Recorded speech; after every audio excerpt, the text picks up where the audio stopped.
Back to news. Pradeep హత్య కేసులో నిందితులు పోలీసులు కుమ్మక్కయ్యారని ఆరోపిస్తున్నారు అతని బంధువులు. అనకాపల్లి ఎన్టీఆర్ ఆసుపత్రి దగ్గర ఉద్రిక్త పరిస్థితులు నెలకొన్నాయి. ప్రదీప్ ను హత్య చేశారని ఆరోపిస్తూ బంధువులు, విద్యార్థులు ఆందోళనకు దిగారు. ఆగనంపూడి ఎస్ఐ కేసును తారుమారు చేసే ప్రయత్నం చేస్తున్నారంటూ మండిపడ్డారు.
శుక్రవారం సాయంత్రం పొద్దుట అవంతి కాలేజీకి వెళ్ళాడు. నా కొడుకు బీటెక్ చదువుతుండే. మేము టైలరింగ్ పని చేసుకుంటున్నాము. మేము గుంట మొక్కలు కుట్టుకొని నా కొడుకుని చదివించుకుంటున్నాము. కసింకోట్లోనే బండి మీద తీసుకొచ్చినాడంటే ఎవరో బస్సుకి వెళ్ళి బస్సుకి వచ్చాడు. నా కొడుకు దగ్గర 10 రూపాయలు ఉండదు. బండి మీద వచ్చి కాలేజీ పిల్ల వచ్చిందంటే ఆల్ కాలేజీ పిల్ల ఇదేనా మీ ఊరు అని అడిగినాడంటే ఆ పిల్లని ప్రేమించాడు ఉన్నాడంటే ఆర్మీ వాడు అలా చూసినాడంట. చూసి నన్ను ప్రేమించిన పిల్లతో నువ్వు ఎందుకు మాట్లాడుతున్నావు అని తీసుకుంటా అంటే ఆ ముందు పిల్లండి నువ్వు ఉద్యోగస్తుడివి ఐడెంటి కార్డు చూసి నువ్వు పారిపో నా కొడుకు నక్కెత్తి బండి ఎక్కినాడంట. నీ వెనకాతలు చెట్టట్టుగా లాగేసా నా కోనందరూ తీసిపోదంటే నా చిన్న కొడుకు అంటే చిన్న కొడుకు ఒకడంట ఇంకొకటి ఆర్మీకి వెళ్ళిపోండి నా కొడుకులు కొట్టేసి సో పెరిగి రోడ్డు సెంటర్లా కొట్టారా కట్టుకొని నా సెంట కట్ట నా శివ అంట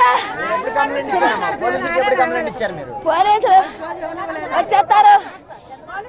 ముందు వచ్చిన అబ్బాయి చెప్పినాడు రాత్రి 1 గంటకి చెప్తే నా కొడుకు ఎక్కడ ఉన్నాడంతే ఆటో ఎక్కించినాము 50 రూపాయలు ఇచ్చి అడపేడ జల్లు కొట్టినాము. నా 50 రూపాయలు ఇచ్చి ఆటో ఎక్కించినాము అన్నారంట. గెలుక్కోండి నన్ను ప్రతి స్లాబ్ నా ప్రతి రోడ్డు నా ప్రతి బస్ స్టాప్ నేను చదువు చూసుకున్నాము. మమ్మల్ని వెలుక్కోనే ఎవరో కొడుకు ఎక్కడ దాగుడు ఉండేవా పొద్దున కాలేజీ బస్సు ఎక్కుతాడే నా బస్ దగ్గరికి వచ్చినాడు. నా కొడుకు బస్సు ఎక్కుతాడు ఎక్కడ దాగుడున్నాడు. తులనాలు సైన్ లాక్కుండ్రు 10,000 రూపాయలు చెల్లు లాక్కుండ్రు. నా కొడుకు భయం పడ్డాడేమో నా ఎక్కడున్నాడేమో నా కాలేజీ బస్సు ఎక్కుతాడని కాలేజీకి వచ్చిన లేడే. ఈరోజు అవంతి కాలేజీ సచివాలయంలో మంత్రి కేటీఆర్ మాట్లాడుతున్నారు. లైవ్ చూద్దాం. ఏ రకమైన పోటీని ఆహ్వానించకంటే ముందే మరి తెలంగాణలో పెద్ద ఎత్తున సంస్కరణలకి తెరలేపిన విషయం కూడా మీకు తెలిసిందే. మరి ఈరోజు తెలంగాణలోని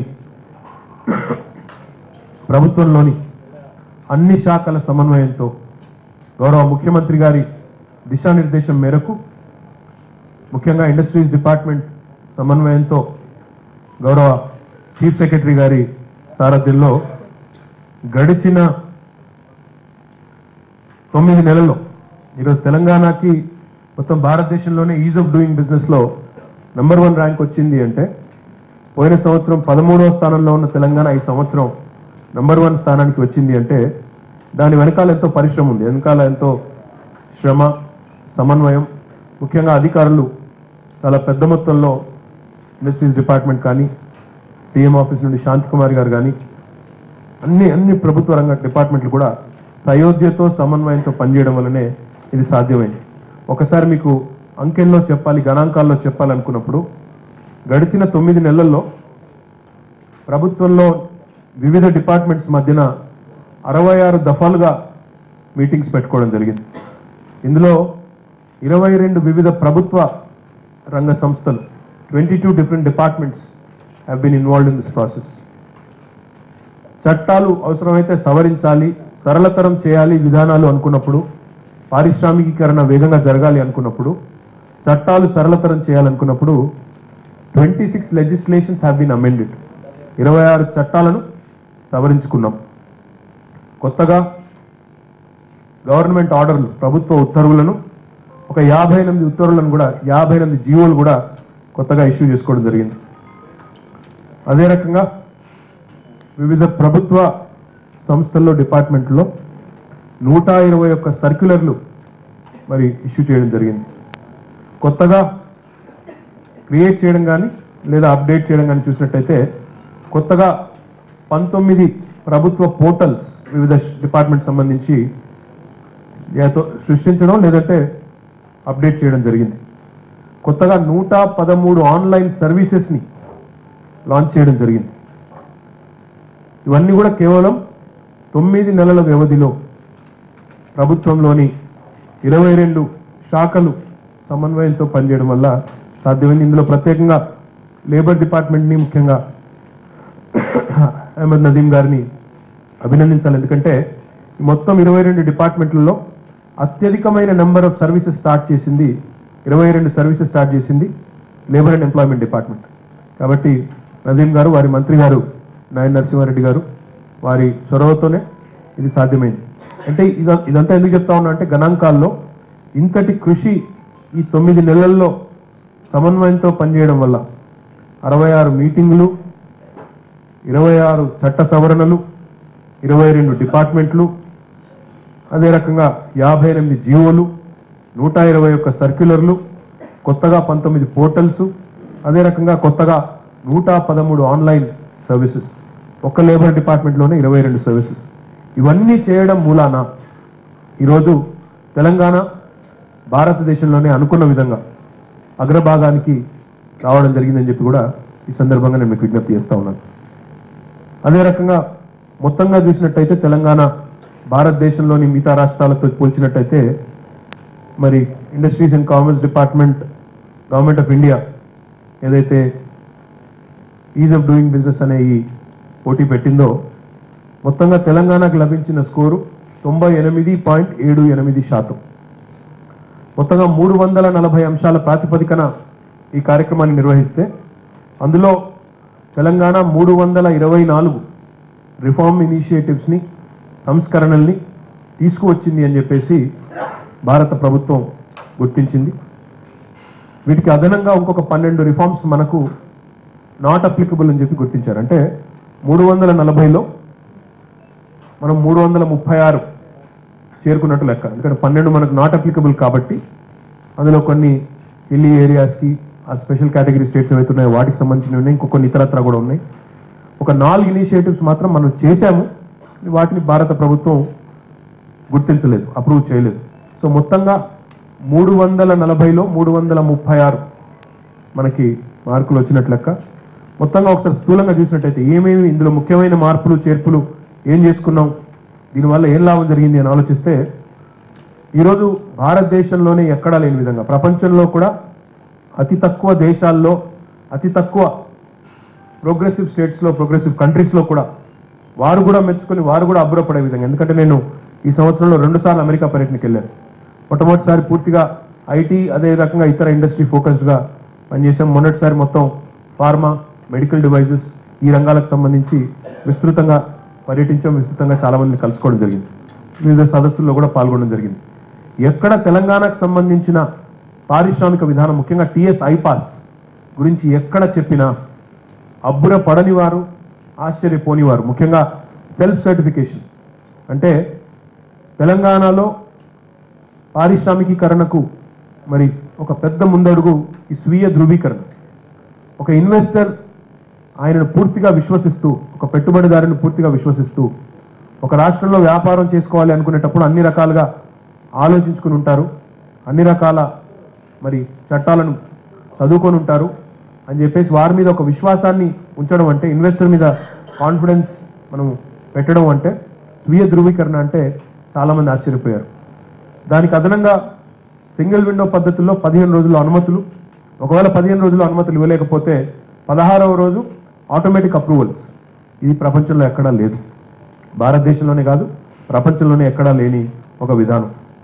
వీటితో పాటుగా ముఖ్యమంత్రి గారు మాకు తరచుగా చెప్పేది, సెల్ఫ్ సర్టిఫికేషన్కి అదనంగా మాకు పదే పదే చెప్పేది, government should be about minimum government and maximum governance. అంటే గవర్నమెంట్ అధికారులు, గవర్నమెంట్ యంత్రాంగం జోక్యం ఎంత తక్కువ ఉంటే అంత మంచిది, కానీ పరిపాలన అంతే వేగంగా కనబడాలనేది ముఖ్యమంత్రి గారు మాకు ఎప్పుడు చెప్పేది. Minimum government, maximum governance. దానిలో భాగంగా ఇన్స్పెక్షన్లో, గతంలో ఇన్స్పెక్షన్ అంటే ఏంటో నాకంటే బాగా మీకే తెలుసు. పరిశ్రమలను ఇబ్బంది పెట్టడం, లంచాలు, రకరకాల ఇబ్బందులు ఉండేది. కానీ తెలంగాణ ప్రభుత్వం వచ్చిన తర్వాత ఈరోజు గర్వంగా చెప్తా ఉన్నాం, అనుమతులు ఎన్ని ఇచ్చామో అన్ని వివరాలు మీకు తర్వాత చెప్తాను. ఈరోజు తీసుకొచ్చిన సంస్కరణలో అతి ముఖ్యమైన సంస్కరణ, పరిశ్రమకు చాలా పెద్ద ఎత్తున మేలు చేసిన సంస్కరణ, ఈ ఇన్స్పెక్షన్ విధానంలో చాలా సమూలమైన మార్పులు తీసుకురావడం జరిగింది. ఈరోజు లేబర్ డిపార్ట్మెంటు, ఫ్యాక్టరీస్ డిపార్ట్మెంటు ఇప్పుడు కొత్తగా సమన్వయంతో జాయింట్ ఇన్స్పెక్షన్ చేస్తూ ఉన్నారు. గతంలో ఒక చిన్న ఎగ్జాంపుల్ మీకు ఇవ్వాలంటే, ఒక ఫ్యాక్టరీని ఒక 6 చట్టాల కింద, లేబర్ చట్టాల కింద గతంలో ఇన్స్పెక్షన్ చేయాల్సిన పరిస్థితి ఉంటే ఒక 5 ఏళ్ల వ్యవధిలో 30 సార్లు ఇన్స్పెక్షన్ జరిగింది ఈ తెలంగాణ ప్రభుత్వం రాకముందు. కానీ ఈరోజు తెలంగాణ ప్రభుత్వం వచ్చిన తర్వాత జాయింట్ ఇన్స్పెక్షన్ సిస్టమ్ రావడం వల్ల ఫ్యాక్టరీస్ డిపార్ట్మెంటు, లేబర్ డిపార్ట్మెంటు కలిసి 5 ఏళ్లలో కేవలం ఒక్క ఇన్స్పెక్షన్, ఎక్కడ 30 సార్లు, ఎక్కడ ఒక్కసారి, దయచేసి మీరు ఆలోచించాలని కోరుతాను. ఇది ఒక సమూలమైన మార్పు, ఒక సమగ్రమైన ఆలోచన విధానంతో కూడుకున్న సంస్కరణ. దీనివల్ల 30 ఇన్స్పెక్షన్ల నుంచి ఒక ఇన్స్పెక్షన్కి తగ్గించగలిగాం. తద్వారా ఈరోజు అవినీతి కానీ, ఇంకో ఇబ్బంది కానీ, మాటికి రెన్యువల్స్, అలాంటి ఇరిటేషన్ కానీ లేకుండా చేసుకోగలిగాం. అదే రకంగా ఈ డిపార్ట్మెంటల్ ఇన్స్పెక్షన్లో కూడా అన్ని ఫ్యాక్టరీలను ఒకటే ఘాటున కట్టడం కాకుండా రిస్క్ ఆధారంగా ఆ ఫ్యాక్టరీలో పనిచేస్తూ అక్కడ ఉన్న పరిస్థితులు, ఆ కేటగిరీ పట్టి రిస్క్ కేటగిరైజేషన్ కూడా మనం చేసుకున్నాం. లో రిస్క్ ఇండస్ట్రీస్ అయితే, తక్కువ రిస్క్తో కూడుకున్న ఇండస్ట్రీలు అయితే 5 ఏళ్లకు ఒకసారి ఒక ఇన్స్పెక్షన్ మాత్రమే. ఇది దాదాపు 75% ఇండస్ట్రీస్ ఇందులో కవర్ అయిపోతున్నాయి. మీడియం రిస్క్ ఇండస్ట్రీస్కి మనం థర్డ్ పార్టీ ఇన్స్పెక్షన్కి మనం ఆమోదించాము సంస్కరణలో భాగంగా. సో పీసీబీ కానీ, పొల్యూషన్ కంట్రోల్ బోర్డు కానీ, బాయిలర్స్ కానీ, లేబర్ డిపార్ట్మెంట్ కానీ అందరూ కలిసి 3 సంవత్సరాల్లో ఒక్కసారి మాత్రం. ఇది మీడియం రిస్క్ ఇండస్ట్రీస్కి. అంటే దాదాపు 90% పరిశ్రమలు, 75% లో రిస్క్, మీడియం రిస్క్ 15% కలుపుకుంటే కూడా 3 ఏళ్ల నుంచి 5 ఏళ్లలో ఒక్కసారి మాత్రమే ఇన్స్పెక్షన్కి ఇప్పుడు మనం తీసుకొచ్చిన సంస్కరణ వల్ల వారికి లాభం జరుగుతూ ఉంది. ఒక హై రిస్క్ ఇండస్ట్రీస్లో మాత్రం యాన్యువల్ ఇన్స్పెక్షన్స్, అంటే కేవలం 10% ఇండస్ట్రీస్ ఏవైతే హై రిస్క్ కేటగిరీ కింద వస్తున్నాయో వాటిలో మాత్రం యాన్యువల్ ఇన్స్పెక్షన్స్ కంటిన్యూ చేస్తూ ఉన్నాం. దీంతో పాటుగా సింగిల్ ఇంటిగ్రేటెడ్ ఆన్లైన్ రిజిస్ట్రేషన్ విధానాన్ని కూడా తీసుకొచ్చాం. అందులో భాగంగా ఒకటే ఒక రిజిస్టర్, మొత్తం అన్ని డిపార్ట్మెంట్స్ కలిపి, అన్ని లేబర్ లాస్కి కలిపి ఒకే ఒక రిజిస్టర్ విధానాన్ని కూడా తీసుకురావడం జరిగింది. దీనివల్ల జరిగిన లాభం ఏంటంటే, గతంలో 57 వివిధ రిజిస్టర్లు ఉండేవి లేబర్ లాస్, లేబర్ చట్టాల ప్రకారం. కానీ ఈరోజు తెలంగాణ ప్రభుత్వంలో తీసుకొచ్చిన ఈ మార్పులు చేర్పుల వల్ల 57 రిజిస్టర్లను మనం ఈరోజు కేవలం ఒక ఫామ్ 1 అండ్ 2కి మార్చుకున్నాం. అదే రకంగా 14 రకాల రిటర్న్స్ ఏవైతే వారు సబ్మిట్ చేయాలో వాటిని కేవలం ఒక రిటర్న్స్ తగ్గించగలిగాం.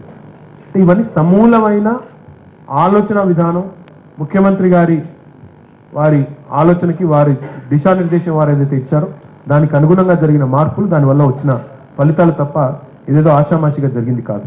అదే రకంగా ముఖ్యమంత్రి గారు మాకు పదే చెప్పిన ఇంకో మాట, బిల్డింగ్ పర్మిషన్స్ కానీ, ఫ్యాక్టరీ అనుమతులు కానీ శరవేగంగా 1 పైసా లంచం ఇవ్వకుండా ఇవ్వాలి. మాకు ఏదైతే మ్యాండేట్ ఇచ్చారో దానికి అనుగుణంగా హెచ్ఎండిఏలో, అదే రకంగా రాష్ట్ర వ్యాప్తంగా ఉండే అన్ని మున్సిపాలిటీల్లో కూడా డిపిఎంఎస్ సిస్టమ్ తీసుకొని వచ్చాం. దానివల్ల ఈరోజు 14 రోజుల్లో ఎక్కడికక్కడ ఆన్లైన్ అనుమతులు, ఏ అధికారిని కలిసే అవసరం లేకుండా, ఎవరిని కూడా మీరు మరి ఎలాంటి అవినీతికి కూడా ఆస్కారం లేకుండా ఆన్లైన్ పర్మిషన్స్ కూడా ఇస్తూ ఉన్నాం. దాంతోపాటు మరొక పెద్ద ముందడు, సంస్కరణలో అతిపెద్ద ముందడు నన్ను అడిగితే, సేమ్ డే అప్రూవల్స్ కూడా తీసుకుని వచ్చాం. వ్యాట్లో కానీ, పొల్యూషన్ అప్రూవల్స్ కానీ, గ్రీన్ కేటగిరీ ఇండస్ట్రీస్ అయితే సేమ్ డే అప్రూవల్స్ ఈరోజు ఇస్తా ఉంది తెలంగాణ ప్రభుత్వం. ఇది భారతదేశంలో నాకు తెలిసి ఎక్కడా కూడా లేదు. అదే రకంగా ఫైర్ నో అబ్జెక్షన్ సర్టిఫికేట్ కానీ, ఫీజిబిలిటీ రిపోర్ట్ కానీ, ఎలక్ట్రిసిటీ కనెక్షన్ సంబంధించి అది కూడా ఈరోజు కేవలం 24 గంటల వ్యవధిలో ఒక్క రోజులో ఇస్తున్న ప్రభుత్వం తెలంగాణ ప్రభుత్వం.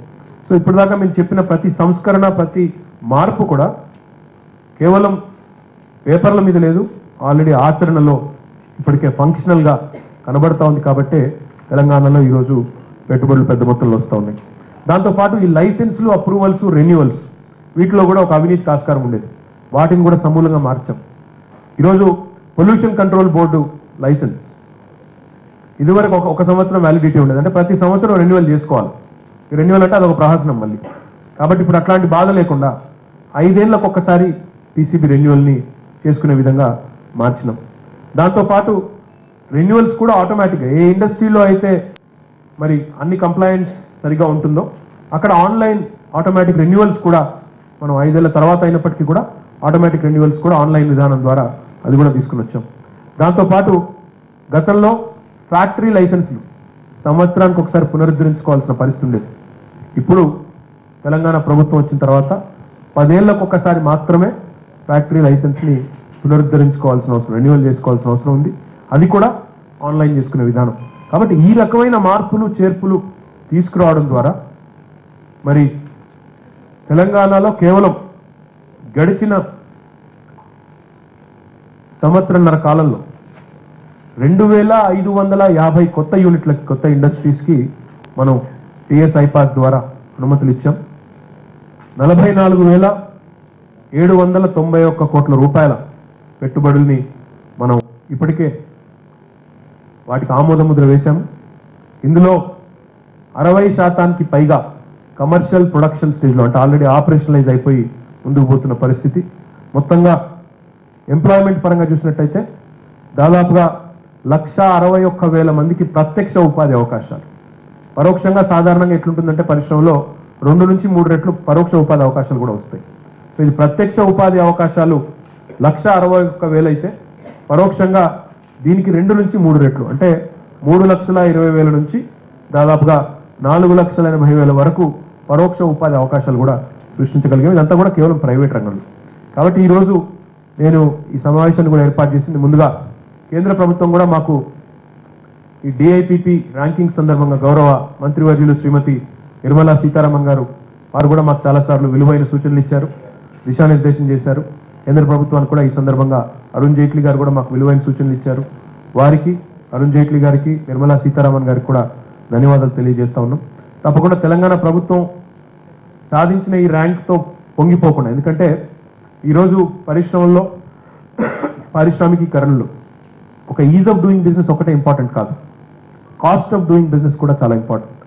Now the task for Telangana government will be to bring down the cost of doing business, to ensure that the cost of doing business is minimized, and also to ensure that the quality of doing business improves drastically. Quality of doing business is very, very important. ఎందుకంటే నాణ్యత, ఎంత అత్యున్నతమైన ప్రమాణాలు, మనం కేవలం మంచి సంస్కరణలు తీసుకురావడం వల్ల మాత్రమే కాకుండా అధికార యంత్రాంగంలో కూడా, అంటే ఇప్పుడు మంత్రిగా ఈరోజు నేను ఉండొచ్చు, రేపు ఇంకొకరు ఉండొచ్చు, అధికారిగా ఈరోజు సెక్రటరీగా అరవింద్ గారు ఉండొచ్చు, రేపు ఇంకొకరు ఉండొచ్చు. కానీ ఒక ప్రాసెస్ డ్రివెన్ పద్ధతిలో, అంటే ఇండివిజువల్ ఓరియంటేషన్తో కాకుండా ఈ చేంజెస్ అన్నింటినీ, ఈ సంస్కరణలన్నింటినీ కూడా ఇన్స్టిట్యూషనలైజ్ చేస్తూ, వ్యవస్థీకృతం చేస్తూ, శాశ్వతంగా ఈ మార్పుల్ని వ్యవస్థీకృతం చేస్తూ ఈ మంచిని భవిష్యత్తులో కూడా మరి కొనసాగే విధంగా మార్పుని ఇన్స్టిట్యూషనలైజ్ చేస్తాము. కాస్ట్ ఆఫ్ డూయింగ్ బిజినెస్ మీద, క్వాలిటీ ఆఫ్ డూయింగ్ బిజినెస్ మీద మేము దృష్టి పెడతాము. గౌరవ ముఖ్యమంత్రి గారు మాకు పదే పదే చెప్తున్నది ఒకటే, అవినీతి రహితంగా బ్రహ్మాండంగా మనం పరిపాలనా ఫలాలు అందించగలగాలన్నారు. ఈరోజు తెలంగాణ నెంబర్ 1 ర్యాంక్ వచ్చింది అంటే దానికి ఖచ్చితంగా ముఖ్యమంత్రి గారి దిశానిర్దేశం, అధికారుల సమన్వయం కారణం అని చెప్పి మళ్ళొకసారి తెలియజేస్తూ, మీడియా కూడా చాలా సహకరించింది, పలు సందర్భాల్లో మాకు అండగా నిలబడింది. మీకు కూడా హృదయపూర్వకంగా ధన్యవాదాలు. కేంద్ర ప్రభుత్వానికి కూడా ధన్యవాదాలు.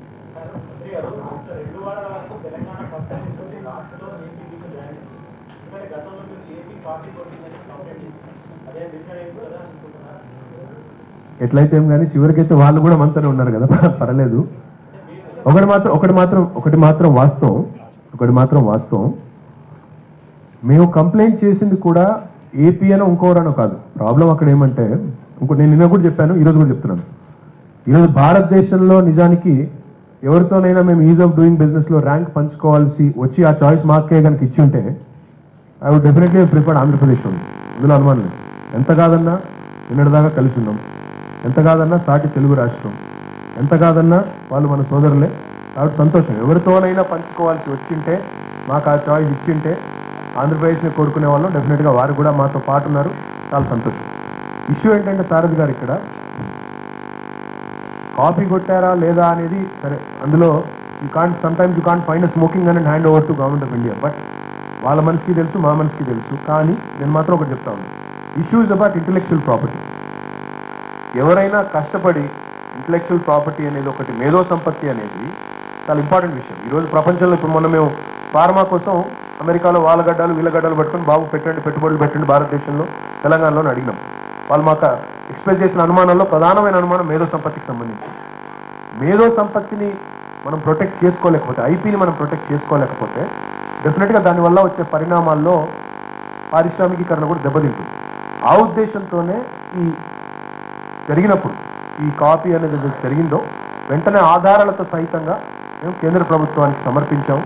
కేంద్ర ప్రభుత్వం దాని మీద వారు కూడా చూశారు, తెలుసుకున్నారు. కాబట్టి ఏదేమైనప్పటికీ ఇప్పుడు మేము అంటుంది ఏంటంటే, అల్టిమేట్గా ఇప్పుడు ఒక ర్యాంక్ వచ్చింది, కానీ ర్యాంక్ వచ్చిందని సంబరపడిపోయి చంకలు గుద్దుకోకుండా ఇక్కడ నుంచి మేము చేయాల్సింది ఏంటంటే, పెట్టుబడులు రాబట్టే క్రమంలో భారతదేశానికి, ముఖ్యంగా తెలంగాణకి పారిశ్రామికీకరణ పెంచే క్రమంలో, వేగం పెంచే క్రమంలో, పిల్లలకు ఉపాధి అవకాశాలు కల్పించే క్రమంలో, పెంచే క్రమంలో ఇంకా ఏం చేయాలి అనే దిశగానే మా దృష్టి ఉంది. తప్పకుండా సంతోషం. ఏపీ కూడా మాతో పాటు ఫస్ట్ ర్యాంక్ పంచుకుంది, సంతోషం. మంత్రి గారు, ఇప్పుడు మీరేమో రాష్ట్ర ప్రభుత్వం చేసిన అభివృద్ధి గురించి ఇందాక చెప్తూ వచ్చారు. కొద్దిసేపటి క్రితం కాంగ్రెస్ మాజీ ఎంపీ మధుయాష్కి ప్రభుత్వం మీద, మీ మీద కూడా తీవ్రమైన విమర్శలు చేశారు. తీవ్రమైన అవినీతి ఉంది, టీఎస్ ఐపాస్తో ఒక్క ఉద్యోగము రాలేదు, జిహెచ్ఎంసీలో 300 అడగదు. ఓ మంచి ప్రెస్ మీట్ పెట్టాక నువ్వు ఇట్లాంటి క్వశ్చన్ అడిగి ఎందుకు మళ్ళీ ఆయన తిప్పిస్తావు, మళ్ళీ అదే పెడతావు, రేపు ఎందుకు సమాధానం చెప్పాలి కదా సార్ మీ వైపు నుంచి ఆయన ఆరోపణలు. ఆయన ఏమైనా ఆధారం ఉంటే చూపెట్టమని మాట్లాడదాం. ఏదో నిరాధారంగా నోరుంది కదా పారేసుకుంటాడు, నేనేం చేస్తుందని. మీరు నైతిక బాధ్యత వహించి రాజీనామా చేయాలని డిమాండ్ చేశాడు సార్. దేనికి నైతికం, దేనికి బాధ్యత? ఇప్పుడు ఆయన ఆరోపణలో నెత్తో ఖర్చు ఉంటే చేస్తాము, కానీ ఆయన ఏమైనా ఉంటే చూపెట్టమనండి. ఫలానా తప్పు చేసింది గవర్నమెంట్ అని చెప్పనండి. ఏమైంది సరే,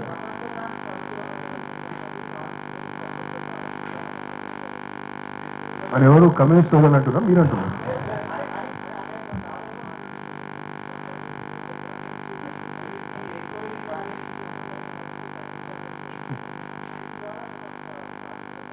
ఎవరన్నారు బ్రదర్? ఇప్పుడు వేరే వాళ్ళ మాటలు మీ గొంతులో చెప్తున్నారా, వాళ్ళు అన్నారా లేదా? విమర్శలు దేవుందిలే బ్రదర్, కానీ అల్టిమేట్గా పర్ఫార్మెన్స్ స్పీక్స్. ఇప్పుడు రెండు విషయాలు బ్రదర్, ఇప్పుడు నాకు అన్నారు కాబట్టి అది కూడా చెప్తారు. పని అనేవాళ్ళు అంటూనే ఉంటారు, ఏనుగులు పోతుంటే కొంతమంది మాడుతూనే ఉంటారు. అది కాదు పాయింట్. అక్కడ అనే మాటల్లో సహేతుకమైన విమర్శ ఉండి, ఆ విమర్శల్లో ఏమైనా హేతుబద్ధత ఉండి, ఓ రేషనల్ ఉండి, దాని వెనకాల ఏమన్నా సబ్స్టాన్షియేటెడ్ ఎవిడెన్స్ ఉంటే, నేను గౌరవమైన మంత్రి పదవిలో ఉన్నాను, ప్రభుత్వంలో బాధ్యుడిగా ఉన్నాను, ఎటుబడినట్టు మాట్లాడలేను. వారు ఈరోజు ప్రతిపక్షంలో ఉన్నాం కాబట్టి నోరు బారేసుకుంటేనే మీడియా చూపెడుతుంది కాబట్టి ఇష్టానుడితంగా మాట్లాడుతూ ఉంటే మాట్లాడండి, మాకు పోయేదేం లేదు. నేను అనేది ఒకటే, ఏదైనా ఆధార సహితంగా మా మీద ఆధారాలు చేసినా, లేదా ఇప్పుడు మీరు అన్నారు ఈ సంస్కరణ వల్ల ఎవరికో అన్యాయం జరుగుతుందన్నారు. ఎవరికి అన్యాయం జరుగుతుందో దయచేసి మాకు చెబితే.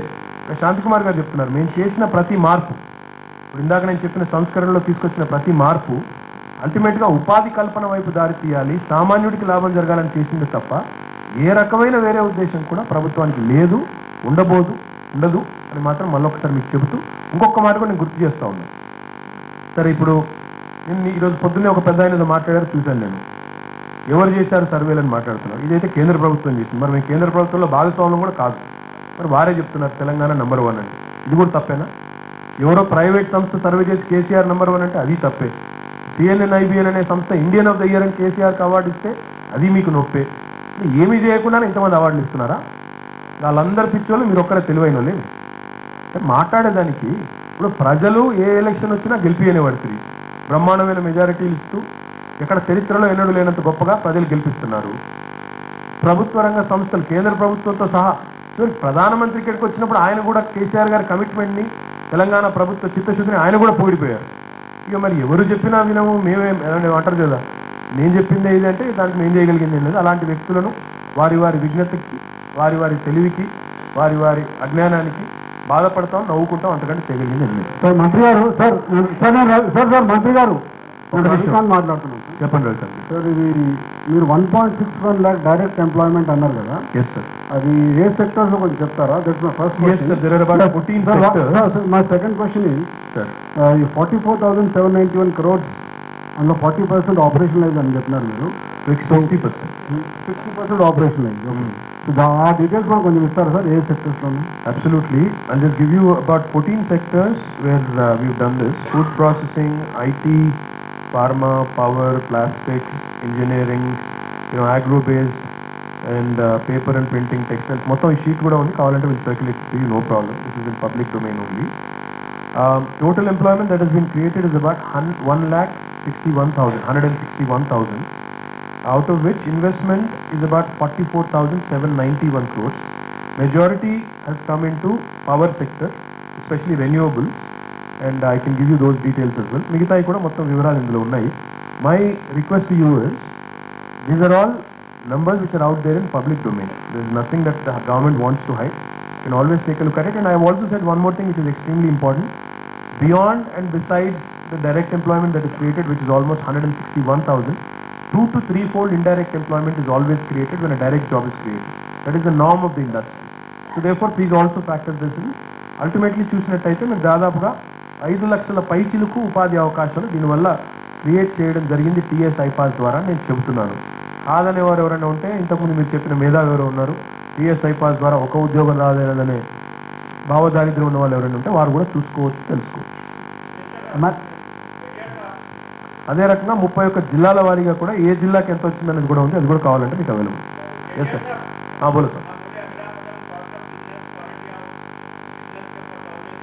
हाँ सर, अब सब आज ही बोल देगा तो फिर 1 साल के बाद क्या पूछेंगे?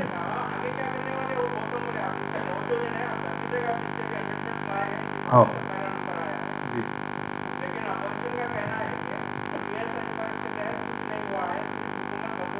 अरे मैं बोलने के बाद फिर वही बोले तो मैं क्या बोलूँ? मैं नंबर्स के साथ बोल रहा हूँ. अब बेवजह बेमतलब कुछ भी बोल देता हूँ बोले तो लोग अब उनकी अपनी क्या बोलते हैं, मैं बोलना नहीं चाह रहा हूँ, अच्छा भी नहीं लगता. कल दिवाली था, लोग भी अच्छे मूड में है, हमारे को भी अच्छा रैंक आया. एक खाली पीली मेरे को कंट्रोवर्सी में मत घसीटो आप.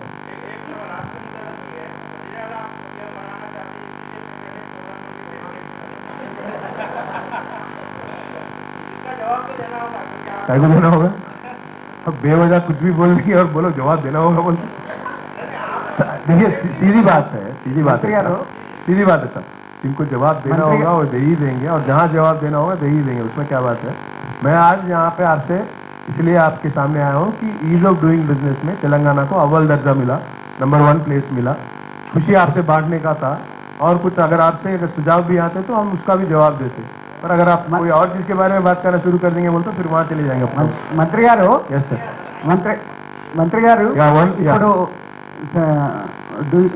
ఈజ్ ఆఫ్ డూయింగ్ బిజినెస్ లో మొదటి స్థానం వచ్చింది, అది మనకు సంతోషకరమే.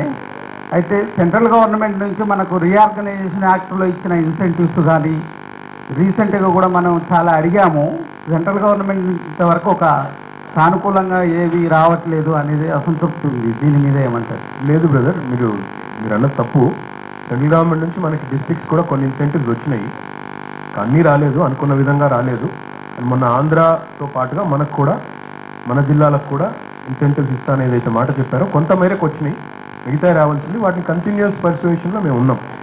నిర్మలా సీతారామన్ గారు కానీ అరుణ్ జైట్లీ గారు అయితే ఒక అడుగు ముందుకేసి మాకు ఒక మాట కూడా ఇచ్చారు. కావాలంటే తెలంగాణ కోసం, తెలంగాణ రాష్ట్రానికి రావాల్సిన యాక్ట్ ద్వారా, రీఆర్గనైజేషన్ యాక్ట్ ద్వారా ఏమేమైతే మీకు రావాల్సి ఉన్నాయో